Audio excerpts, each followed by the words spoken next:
Good day to all. So today we're gonna discuss about the arts of the neoclassic and romantic periods. These two art movements developed in Europe and reflect different ways artists express ideas, emotions, history, and human experiences. While classical art focuses on order, reason, and discipline, romantic art emphasizes emotion, imagination, and individual expression. Now, let's first discover the neoclassic art period, or the neoclassicism. Neoclassicism was invented on 1780 and it lasts on 1840.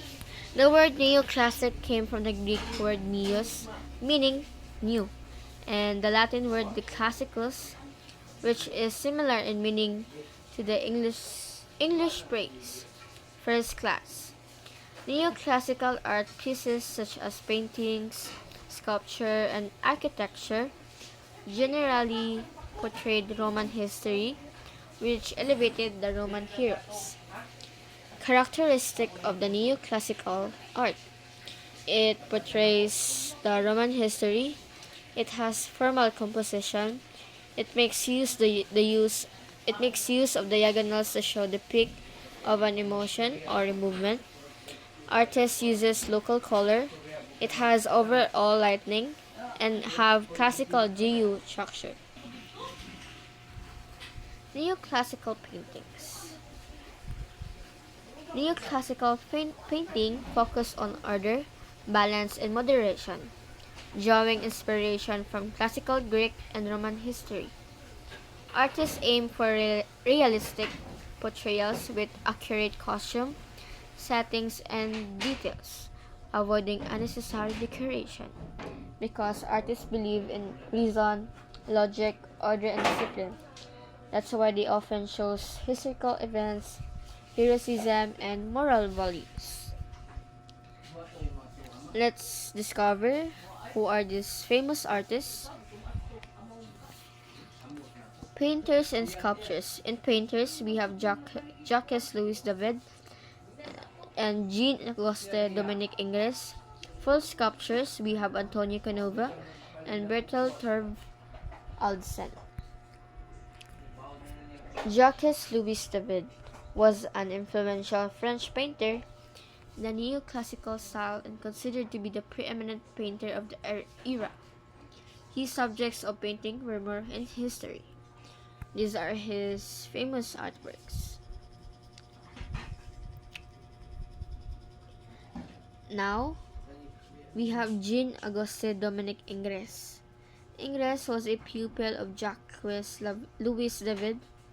He was influenced by Italian Renaissance painters like Raphael, Botticelli, and his mentor Jacques Louis David.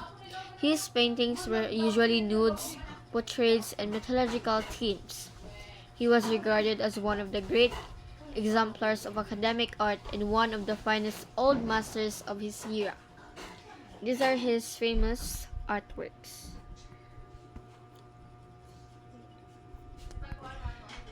Now we have Antonio Canova.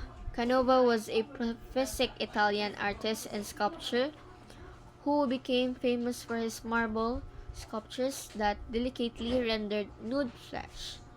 He opened the idea of portraying discrete sexual pleasures by using pure contours with his mythological compositions.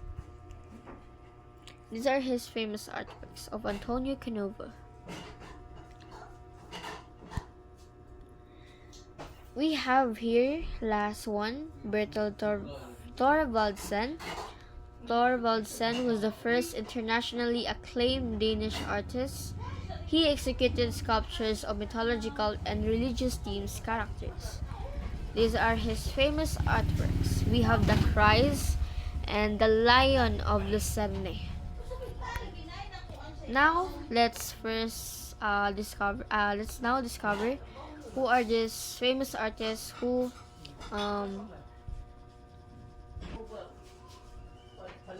was known in the Romantic period. We have here Jean-Louis Theodore Giraud. Gicotte was the first French French masters and the leader of the French realistic school.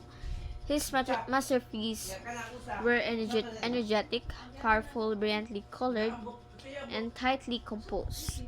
These are his famous artworks.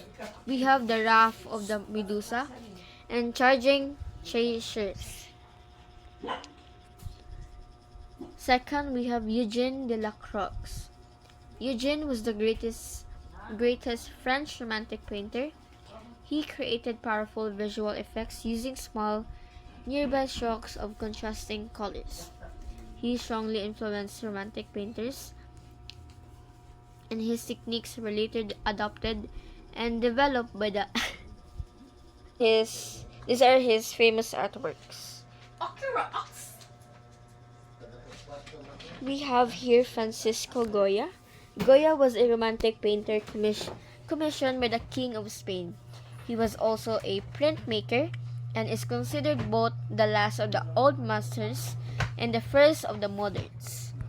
These are his famous artworks. We have the 3rd of May and Saturn devouring. For the third one, we have Francois Rude.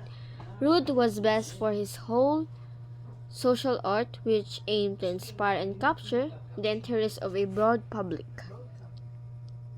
He rejected the classical repose of the late 18th and early 19th century French sculpture in favor of a dynamic, emotional style, and created many monuments that stirred the public for generations.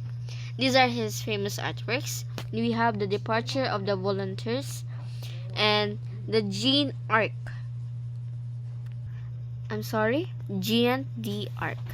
These are his famous artworks. For the last one, we have Antoine Louis Barye. He was the most famous animal sculptor of all time. He studied the anatomy of his subjects by sketching residents of the Paris Zoo. And these are the famous artworks of Barye. We have here the Hercules sitting on a bull and Theseus slaying the Minotaur. Neoclassicism versus Romanticism. Neoclassicism focuses on reason. Nature is defined as human nature. Society is more important than the individual. Tradition, rules, and order. And lastly, we have the reason and imagination. For Romanticism, it focuses on passion. Nature is defined as natural environment like woods, mountains, etc. The individual is more important than society. Experimentation, freedom, and emotion. So, thank you for listening. I hope that you have learned a lot today. Thank you.